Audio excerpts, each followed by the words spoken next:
Ang mayamang lalaki. Nang paalis na si Jesus, isang lalaki ang patakbong lumapit sa kaniya at lumuhod. Nagtanong ang lalaki, "Mabuting guro, ano po ang dapat kong gawin para magkaroon ng buhay na walang hanggan?" Sumagot si Jesus, "Bakit mo sinasabing mabuti ako? Ang Diyos lang ang mabuti, wala nang iba.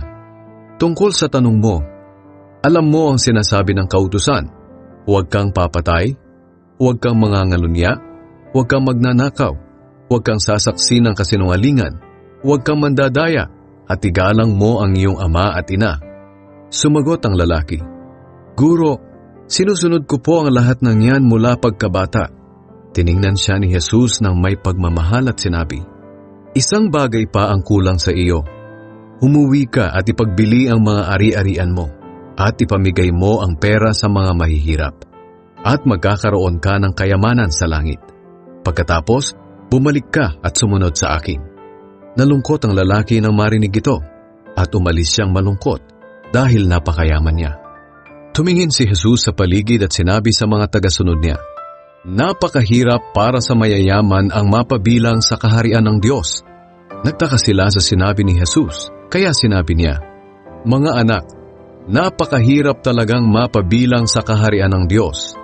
Mas madali pang makapasok ang isang kamelyo sa butas ng karayom kaysa sa mapabilang ang isang mayaman sa kaharian ng Diyos." Lalong nagtaka ang mga tagasunod niya, kaya nagtanong sila, "Kung ganoon po, sino na lang ang maliligtas?" Tiningnan sila ni Jesus at sinabi, "Imposible ito sa tao pero hindi sa Diyos, dahil ang lahat ay posible sa Diyos." Sinabi sa kanya ni Pedro, "Paano naman po kami? Iniwan namin ang lahat upang sumunod sa inyo." Sumagot si Jesus, "Sinasabi ko sa inyo ang totoo. Ang lahat ng nag-iwan ng bahay, mga kapatid, mga magulang, mga anak, o mga lupa dahil sa akin at sa magandang balita ay tatanggap sa panahong ito ng mas marami pa kaysa sa kanyang iniwan. Mga bahay, mga kapatid, mga ina, mga anak, mga lupa, pati mga pag-uusig. At tatanggap din siya ng buhay na walang hanggan sa darating na panahon.